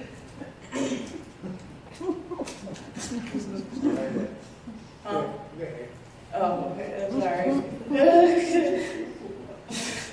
There was a study done in Georgia on the Georgia correction system. It was on first offenders, and they were comparing blacks and whites first offenders, similar situations, similar charges, to see the charges that the amount of time. So they found that when control of social economic status and marital status were added, blacks received sentences that were 5.4% and 5.6% longer than those of whites. On average, they received sentences that were, whites received sentences that were 270 days shorter than blacks. Okay, so this problem with criminal justice system. Police brutality. Unarmed shootings with African Americans has skyrocketed with fatal unarmed black men shooting, police killing unarmed black men. It was in 2015, black men accounted for approximately 40% of the total number of unarmed individuals shot and killed by the police. That is crazy. In 2014, every 9 days there was a black person killed by the police. The list goes on and on with all the names. It has been proven that there is a shooter bias, where that means that a police officer or anybody for that fact will think that a black person will have a gun before they will see it in a white person's hands. So even if the person doesn't have a gun and they're scared, they're going to think they see a gun and they're going to shoot before they will see it in a white person's hands. There's been plenty of studies done on that. And it always comes out the same, to where the black person is getting shot way more than the white person is. Even if there have been studies where the white person is the dangerous one, but they still subconsciously we still associate the white people with the goodness. So how? Yeah. Sorry. Okay. So how do we fix this? In conclusion, so it's really simple, actually. We just have to bring our big African American family back together. We need to work together. We need to encourage each other. We need to get our people into office to make decisions for us, because they understand what we have been through and not who's already in there. We need to encourage our kids to not be ashamed of their blackness, to show them that they should be proud of it, and how strong the black spirit is, and how much it's been through, and how we've always kept fighting and never stopped. And that is something to be very proud of. And if we do all that, then the problem will slowly fix itself, because we will all be fixing these small problems within our own families, that the bigger problem will just start to fix itself. And that's really where we need to start, is within the black family, because they were so good that they made us hate ourselves. So we need to learn to re-love ourselves. So I wanted to end off by this quote of Malcolm X. It says, if you're not careful, the newspaper will have you hating the people who are being oppressed and loving the people who are doing the oppressing. And that is basically where we are at. And I feel that if Malcolm X was here today, he would be very sad at what we have become, because we have not grouped together, we have fallen apart more. And he would tell us that we needed to pull our stuff together. Our stuff's not going to change. And we are all very capable of making the change that we want to. And we owe it to the people that had come before us and died for where we are today. Oh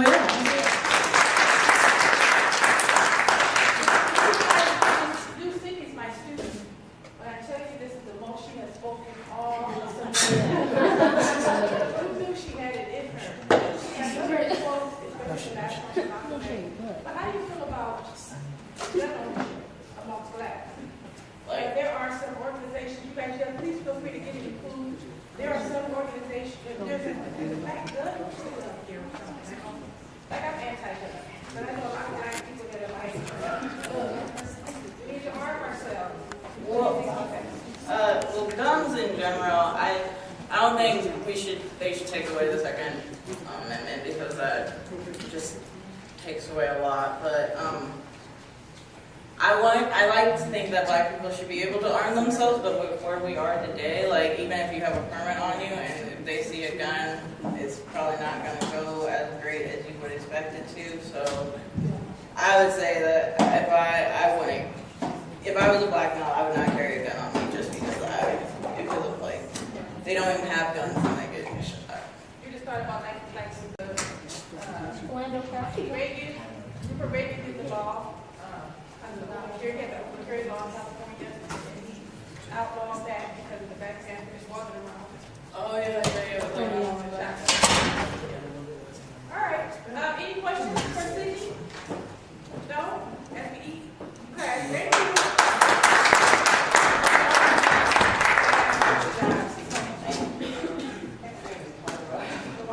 I know. We go very quickly.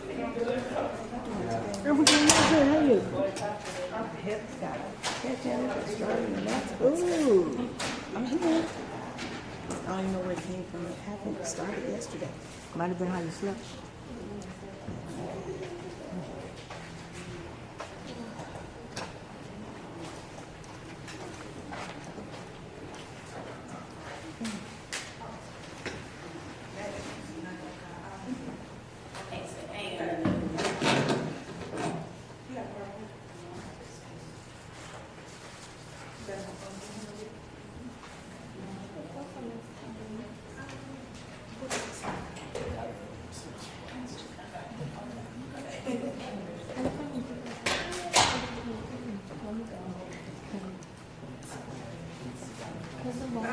So we have three speakers today, three more speakers today. Then Khalees and Emmanuel. Should I say Deidre?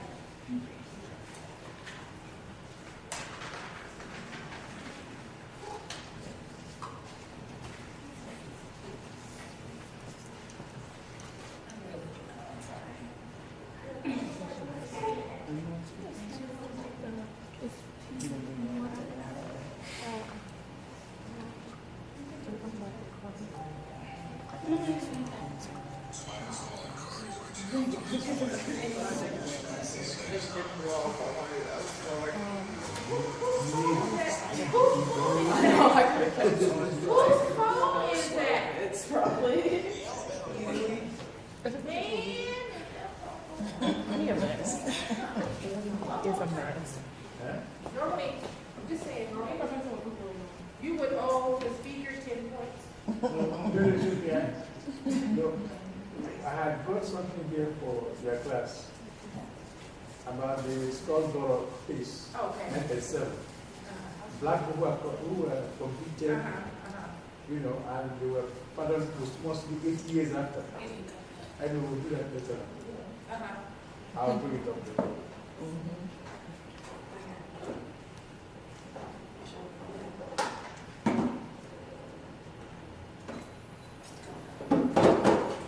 Okay. You ready?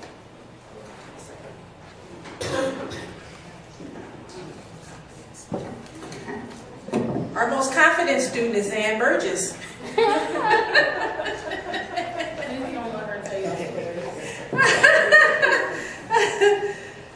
Zan Burgess is a political science pre-law major. Her speech, in keeping with the theme of what would Malcolm think, she is going to speak about the judicial process. Please help me welcome Zan Burgess.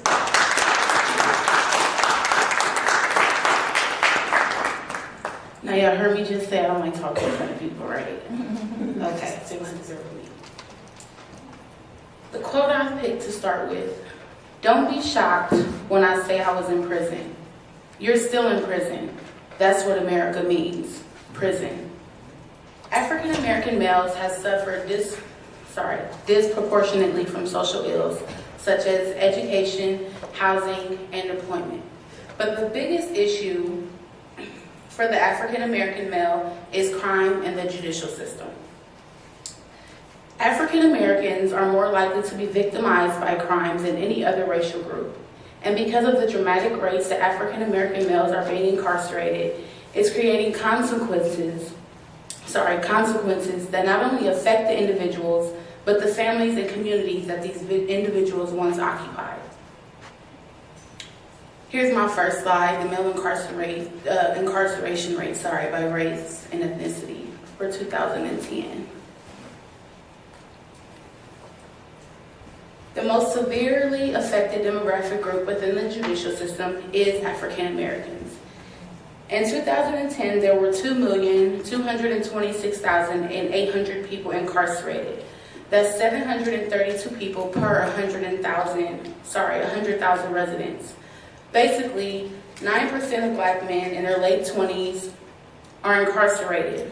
The bigger picture here is that incarceration is not an equal opportunity punishment. This is the United States incarceration rate by race and ethnicity as well. And then this is the young male incarceration rates. 49% of prison inmates in the U.S. are African American. They are a part of the 13% that makes up the North American population. 1 in 3, or 32%, of black males from 20 to 29 are either in jail, on probation, or on parole. Black men born in 1991 have a 30% chance of spending time in prison at some point in their life. When Brown versus Board of Education took place, black people made up 30% of the people admitted to state and federal prisons. That was more than half of the black national population at the time, and that number has grown so much since then that African Americans now represent half of all prison admissions.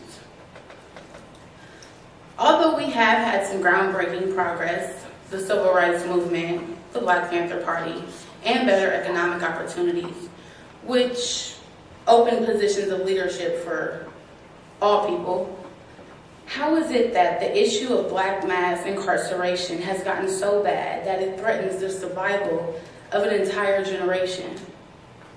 My top 3 reasons would be race, bias in the judicial system, and improper representation. Color does matter, and it's been proven repeatedly. Offenses by African Americans are more likely to lead to an arrest than those of whites. While the self-reported involvement of adolescent males represent a 3-to-2 black-white differential, but the arrest ratio is 4-to-1. History has shown us over and over again that the judicial system has been the centerpiece of societal racism. For example, convict leasing systems, judicial lynchings, even to police brutality. The death penalty provides imperative evidence of ongoing racial disparity. Studies have shown that the race of both victim and offender have a consequential impact on the determination of life and death. David Baldas found that defendants charged with killing whites faced 4.3 times greater chance of receiving the death penalty than those charged with killing blacks. John Haggins, and Ruth Peterson believe that prosecutors stereotype cases according to case-specific characteristics. Basically, African American witnesses are less credible witnesses. But while white victims with black defendants, they're considered highly credible. Talk about equality, huh? And then there's improper representation. Most African Americans can't afford lawyers, so majority of the time, if not every time, they are given a public defender. Now the public defender has one job, and that is to get you through the judicial process without going to trial. For example, a robbery case. Someone with a first offense could go into court and they say, hey, we have you on 8 charges. Each charge holds 5 to 20. If you plead guilty, you get 2 years probation. Okay, no, I'm gonna make it worse than that. You get 5 years in prison rather than doing up to 20 for each count. Now, if I hear I get 5 years or I'm facing 4 to 20 on 5 counts, which one do you think I'm going to go with? The plea bargain, right? That sounds like the better deal, right? That's how they get you in the system. If you're guilty or not, they want the conviction. So they get you to plead to something, guilty or not. And they run with it from there. They lock you up. Now you have a record. If you get out, whether it's on bail or not, you have a record. Getting out with robbery, you're not getting employed.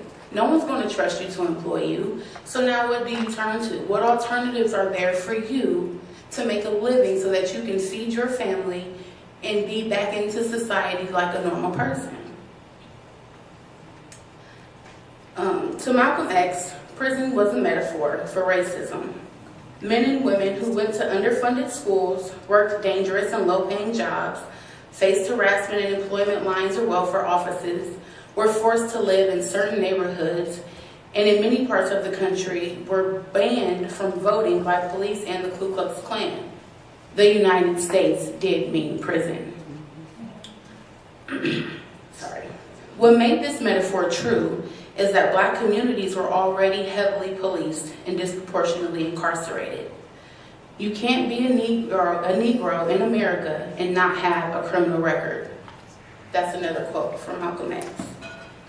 I plan to change the system. I want to educate people on what's going on around them and how they can be the change that's needed. My way of helping is I plan on going to law school so I can gain the skills and knowledge that I need in order to be the best at what I do. I eventually want to get into politics. I want to do all that I can to affect meaningful, lasting change in a world that I'm raising my son to believe is for him. I can only hope that eventually he too wants to make a difference as well. Eventually, I would love to own my own law firm that offers services pro bono for people who fit the requirements. And I also think that increasing the funding for indigent defense and sentencing advocacy is a great idea. I honestly believe if we continue to educate and motivate each other and the people around us, I know a lot of people like to do the light skin, dark skin girl thing. Rather than doing that, being against each other, calling each other in and building a bond. And together, I feel like we can all make an impact. Oh.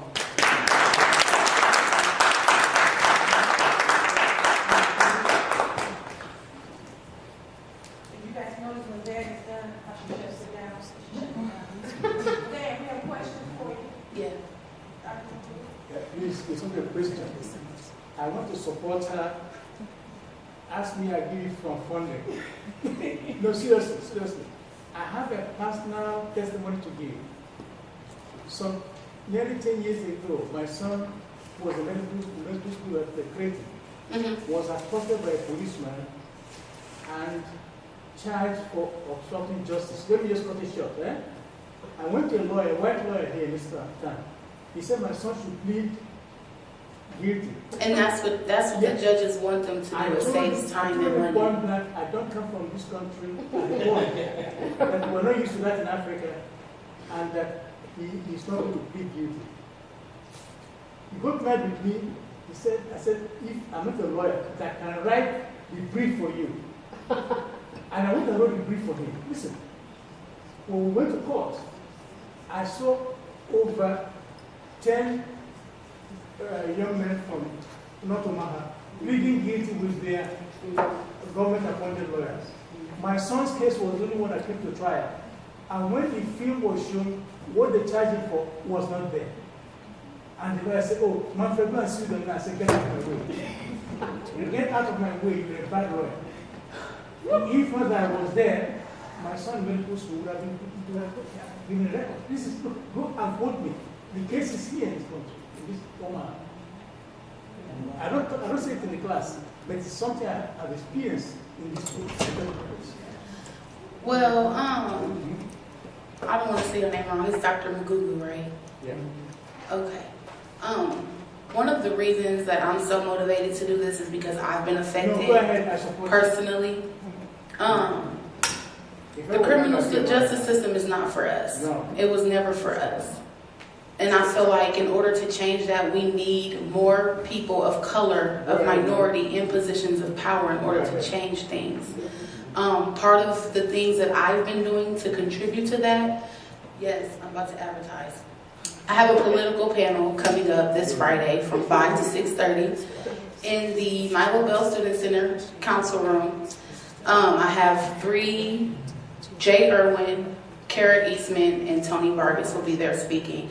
The ideal of this panel is to get mainly minority students more involved in current events and politics. There's people who don't look like us making executive decisions for us, and I feel like, how can you make a decision for me when you haven't lived in my neighborhoods? You haven't lived my experiences. So how are you capable to make decisions that are going to be best for me and my children, my child? So I'm doing anything and everything I can to change that. But I can't do it by myself. But the bits and pieces I can, it's been done, boo. It's been done.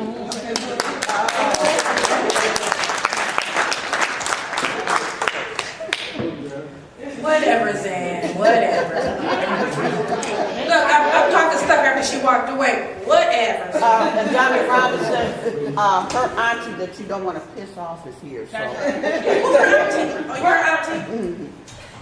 Zan, so watch it. You got an auntie and you got a funding source right here. Okay, well, we have 2 more speakers left, you guys. We're finishing early today. So our second to the last speaker is Clarice Dombeck. Clarice is not in my slavery and race relations class. She is in my public speaking class. And for this class, we did Monroe's Motivated Sequence, which is a call to action speech instead of a problem called solution. And her speech is why you should support Black Lives Matter. Thank you. Clarice Dombeck.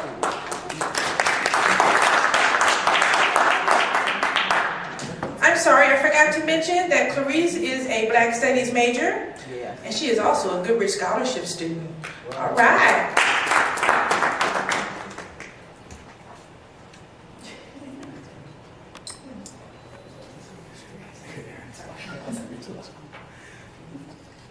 Find out just what any people will quietly submit to, and you have found out the exact measure of injustice and wrong which will be imposed upon them.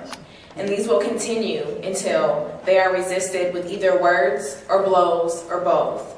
The limits of tyrants are prescribed by the endurance of those whom they oppress. Frederick Douglass, 1857.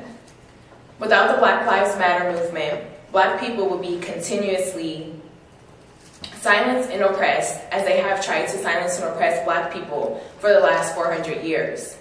As a Black Studies major and a woman of color, I have spent countless hours studying the oppression, function, and achievements of Black people. Today, I will explain the controversy surrounding the Black Lives Matter movement, the creation of the Black Lives Matter movement, and the benefits of supporting this movement. The United States is a society which was founded on racism and oppression. America did not value Black lives during the 3 centuries in which Blacks were held in bondage. America did not value Black lives when thousands of free Black men, women, and children were lynched between 1877 and 1950. America did not value Black lives on February 26, 2012, when Trayvon Martin was murdered by George Zimmerman, or on July 13, 2013, when he was found not guilty. Black Lives Matter is a simple affirmative sentence. The need to affirm or explain or qualify that affirmation stems from the fact that the statement is not universally accepted as truthful or legitimate claim. The opening statement from the article, A Reflection on the Black Lives Matter Movement and its Impact of My Scholarship, by scholar Will Gaffney, published by the Society of Biblical Literature in the winter of 2017. Do the names Trayvon Martin, Michael Brown, Eric Gardner, Sandra Bland, Freddie Gray, Philando Castile, Alton Sterling, or Tamir Rice ring a bell? The list could go on and on. These black men, women, and children were murdered at the hands of police officers in a vigilante, yet only one of their murderers was convicted. In 2013, the hashtag in the movement Black Lives Matter was created by 3 black women. There was immediate backlash and attempts to erase the legitimacy of the movement with the hashtag All Lives Matter. To react by saying All Lives Matter, Blue Lives Matter, or by wearing an I Am Darren wristband is a manifestation of colorblindness, privilege, and persistent racism. You might be thinking to yourself, well, to be colorblind isn't bad, but to be colorblind is to deny racism, that racism, prejudice, and discrimination exist. Now that I have explained the controversy surrounding the Black Lives Matter movement, we can explore the creation of that movement. According to Alicia Garza, one of the founders of Black Lives Matter, the Black Lives Matter movement, as stated on the Black Lives Matter website, accessed in March of 2017. Black Lives Matter is an ideological and political intervention in a world where black lives are systematically and intentionally targeted for demise. It is an affirmation of black folks' contribution to this society, our humanity, and our resilience in the face of oppression. The Black Lives Matter movement was founded in 2013 by 3 black women, Alicia Garza, Patrice Coolers, and Opal Tumulty, in response to the killing of 17-year-old Trayvon Martin. The intentions behind the creation of the Black Lives Matter movement was more than a temporary moment. It was a call for action, for which quickly turned into a national movement. After creating the hashtag Black Lives Matter, the next step was taking Black Lives Matter from social media to the streets. The movement grew at large due to a very successful Black Lives Matter ride. More than 500 freedom riders from various cities across the U.S. converged in Ferguson, Missouri to protest the killing of Michael Brown. Organizations and activists from across the country met to protest, expose the racist rhetoric that was being portrayed by the media, and exchange ideas. The solution is a simple one: to support Black Lives Matter. Don't be afraid to say it out loud. Speak out against injustice. Participate in any demonstrations near you, or by sending words of support and encouragement. And if you have the financial means to do so, donate to the movement. Now that the solution has been highlighted, I will inform you of the benefits of supporting the Black Lives Matter movement. The benefits of supporting the Black Lives Matter movement is a simple one: coming one step closer to equality. According to analysis published by The Post, black people are 2.5 times more likely to be killed by police than white people. Black Lives Matter fights against racist policies such as broken window offenses and stop and frisk. Examples include the End Racial Profiling Act of 2015 and NYC Stop and Frisk reform policies, formed and published by Black Lives Matter under Campaign Zero. According to my audience analysis, the entire class agreed that equality is of great importance. All of our lives are intertwined, whether you be black, white, or brown. In the words of Dr. Martin Luther King, we have all come in different ships, but we are on the same boat now. In conclusion, I have pointed out the controversy surrounding the Black Lives Matter movement, why you should support Black Lives Matter, and the benefit of supporting it. I recommend you to visit the website blacklivesmatter.com, as well as join campaignzero.org to learn more about the guiding principles of Black Lives Matter, to stay up to date on events, and to learn more about the policy changes that Black Lives Matter and Campaign Zero are pushing for. Black Lives Matter, and it is up to us to speak up and let it be known that we agree. As youth, it is important that we contribute to this movement. This is our civil rights era. What will your contribution be? Thank you. Any questions for Clarice down there? So we all support the Black Lives Matter movement? Everybody? Yeah. Of course. All right. All right. Any questions at all? I'm just curious, what made you decide to, was there any important or something that touched you personally, or just what? Really, it was back when Trayvon Martin was killed, and I've been following it since then. Very good. I do have a question. With Black Lives Matter, and I guess y'all can educate me, correct me as I go, but yes, we're saying Black Lives Matter. Aside from protesting, what else are we? They're pushing for policy reform, and some things that they're pushing for is like in cities like Chicago and New York, they have stop and frisk policies where they can literally stop you on the street if you're suspicious looking. And on the website campaignzero.org, there's information about all the different policy changes they're working towards. And they are the three women who started this. It's more than the three women who started it. It's them, the entire Black Lives Matter movement, and also there's another group in Chicago called the Black Youth 100 Project. And something like Mandela was saying, the Black Youth 100 Project the Black Youth 100 Project actually brought the Chicago Police Department up on charges of genocide at the United Nations. Okay, and how successful have we gotten with those policies that they're trying to push? How many of them have, not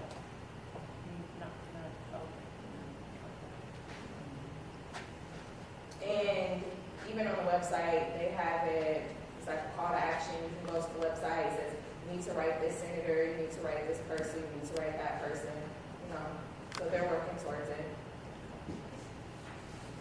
Any other questions? Thank you, Louise. Our last speaker, Emmanuel. And his name shall be Emmanuel.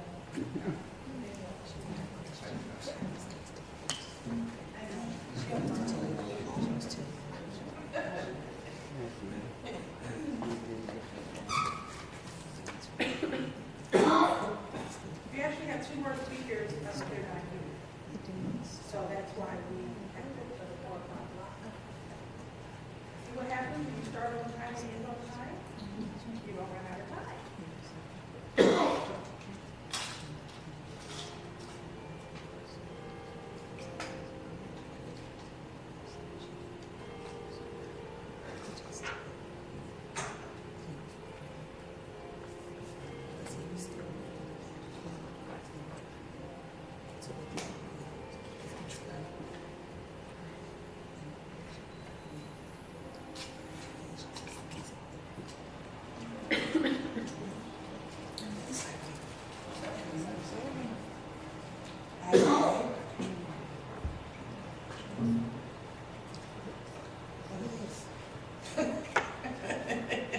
Our last speaker today is Emmanuel Idra.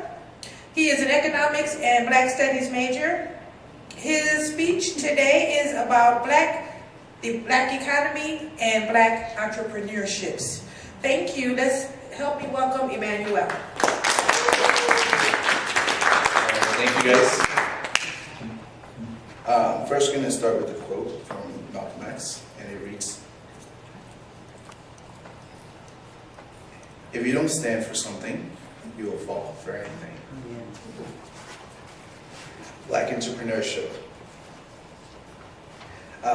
Many sources shows that shopping with Black businesses equals shopping with non-Black businesses equals freedom, acceptance, progress, and also shopping with Black, that's what it shows. And it shows that a lot of African Americans communities would rather see Black businesses collapse and do not exist than exist and actually accelerate and progress. One quote reads, "Genius is only 1% inspiration and 99% preparation." Thomas Edison. Black businesses today, let's look at it. Today, Black businesses increased by 34%, and that's an article that was written in Black Enterprise. And it reads that, it says that in 2007 through 2012, Black businesses has created 2.6 million Black firms.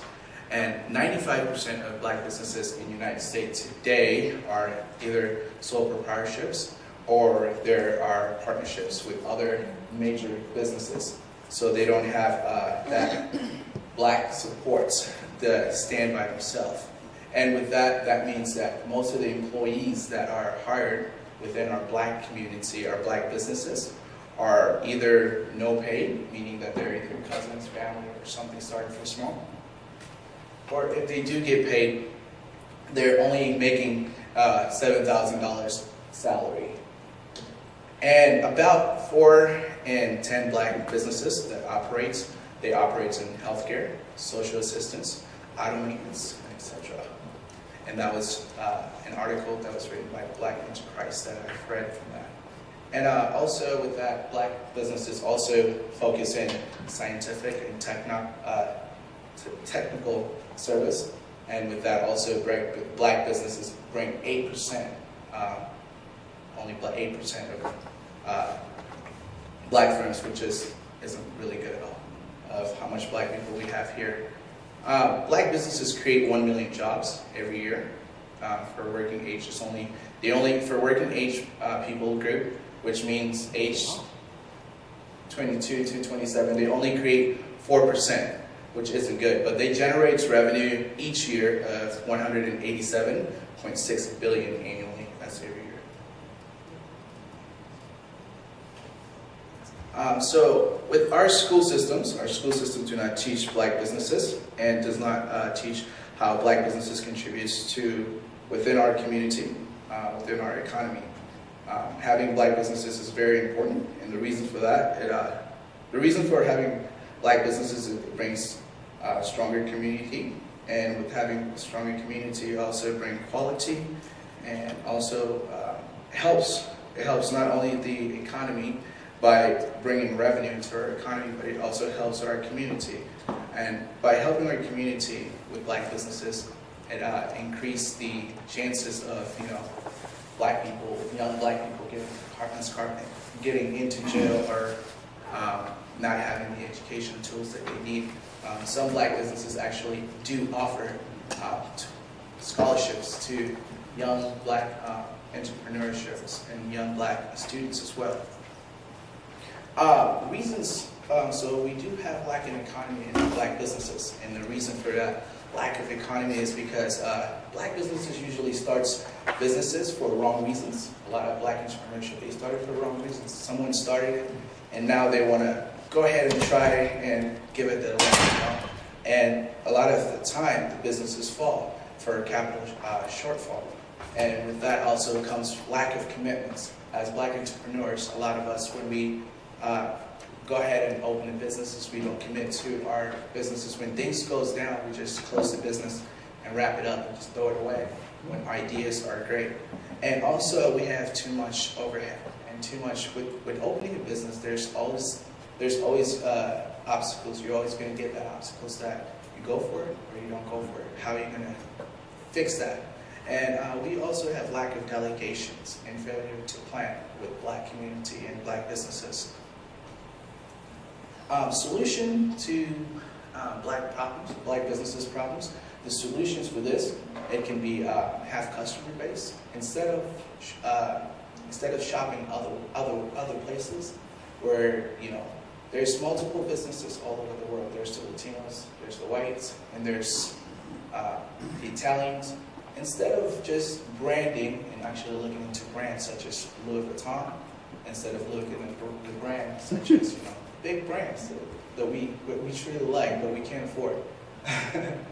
Instead of looking at those brands, we can invest into African Americans brands and just shop within our community. That would also be best for us. And with that also, fixing that solution can also be hire. We can hire carefully. A lot of black entrepreneurship shows that a lot of them would hire someone within the family. But sometimes we have to break that rule and just not hire family, just hire someone else who can get that job done correctly. And leave with good management, and also make sure your clients' needs are met. When you open a business, you have to make sure that your clients' needs are met and understand finance. A lot of black businesses will open businesses without understanding what finance is and actually how to associate that with your business and how to grow progress with your business as well. So encouragement to growth in black entrepreneurship and businesses. Shop local. when you shop at black businesses or you eat at black restaurants, you can spread the words. Social media does fly a lot. So when you go to Facebook, you can tweet, you can just talk about it, like how was your experience? You can give it the rates. A lot of us go to a restaurant and when we have a good experience, we rate it, and we give it a thumbs up, thumbs down inside, And also invest in black businesses. We do have to invest in black businesses instead of investing otherwise every time, or else black businesses are just going to crash and not exist anymore. And host events at black businesses. Instead of hosting events at your local college, just host it at that black business. Ask for the permission, and if they was to give it to you, go there and get it done. And also get organized. With that, I mean, with get organized, I mean like you can start a committee or a group or people, just talk about it. Talk about your experience and things such. All right, ways to advance in black community. Ways to advance in black businesses and entrepreneurship is the importance of technology. You have to use your resources to your full potential. So technologies every year they update. So with computers technology, you can absolutely take a look into that, and once you look into it, you can actually update your system. And futures, you have to email. You have to be consistent with that. With being a black entrepreneurship, you have to be consistent. Send emails to your customers. Check on your customers and see how they're doing. And that's what causes businesses to actually do well on checking on customers and also updating them on what products you're bringing in and what kind of system you're having. So that's also good. The third one would be future. The third one would be function. What I mean by function is actually having employees do the work for you sometimes. Instead of you as a CEO or businessman trying to do the work all the time, have your employees go out there and send messages and actually have a potential for your business, have a reason have reasons why you're doing it in the first place and consideration as well. I'm going to do two examples of black successful entrepreneurship that I do believe that are very, very, very successful at what they do. For example, one, I chose Jay-Z, and I believe Jay-Z is a very, very successful entrepreneurship. Not that only he's an artist, he also invests big time in black entrepreneurship and black businesses in New York. A lot of the black businesses in New York, Jay-Z has funded. And also he's also like a film producer now, and he did a special documentary of Khalif Brother. And if you guys haven't watched it, I do suggest you should.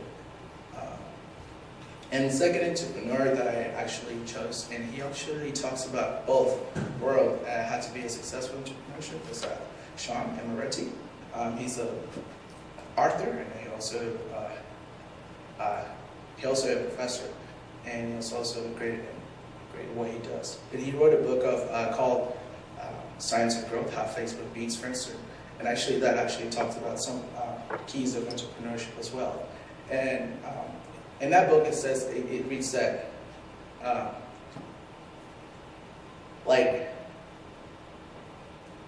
everybody needs to get involved into. When you create a business, you have to get involved into it. Everybody needs to have the same goals. Your partners and your employees and your everyone around you needs to be having the same mentality. And great founders in entrepreneurship have the same perseverance, and they focus on critical tasks. So when critical tasks attack you, need to focus on how to have solution for that. And also main focus on that is companies don't become successful right away, and you have to actually go beyond. You have to actually plan it before you go out in public and do anything. And main points for that is recruiting process, have a recruiting process relevant, and have a strong adaptive culture, and build something that everyone enjoys. And also how to maintain strong businesses is have preparation. You always have to prepare as an entrepreneurship, and that's what we do lack on with our black businesses, and that's why our black businesses crash most of the time. It doesn't last for too long. And when you create a business, you have to look at your employees as people who are close to you. Don't look at them as users. And so don't look at your family member or like the people who comes to you as like just regular customers. Look at them as family. Build connection with them. Have a personal like talk with them so that they will like have and that they will also carry on forever. And the best, to be the best entrepreneurship is to seek what's broken and what you believe is better for tomorrow. Also create that as an entrepreneur. Not everyone is a Steve Jobs. So bring what you have the best for the market, and also as an entrepreneur, see what the network offers, and also maximize that as well. Fun facts: as an entrepreneur in Black entrepreneurship, I do believe that leadership and consistency is also what we need. Also, we need insightfuls. We need to like just give knowledge to each other and also guide each other, one another. So that's what we need. And in conclusion, I do believe that Black businesses is important. And I do believe that without carrying Black businesses and entrepreneurship within our community, we're just going to lose our culture. And not only that, lose the culture, we're just going to lose everything at once. And just, everybody's just going to, it's not going to be good fit for our economy. We're just going to be shopping at, name it, buy it from China, made in China all the time. We're not going to have that culture and identity within ourselves. So Black entrepreneurship is important, and Black businesses is important, and the way you can get involved is also just do little things, shop at Black businesses, and also just keep supporting Black businesses, invest in it, and that's just the key. Does anybody have questions?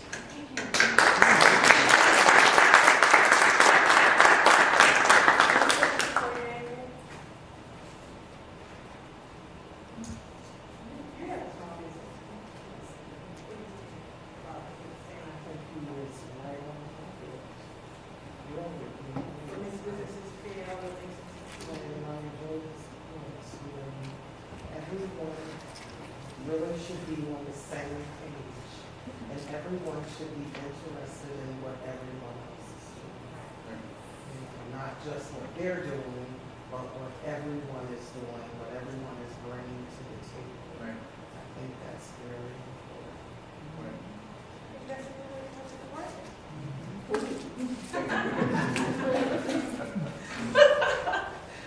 Okay.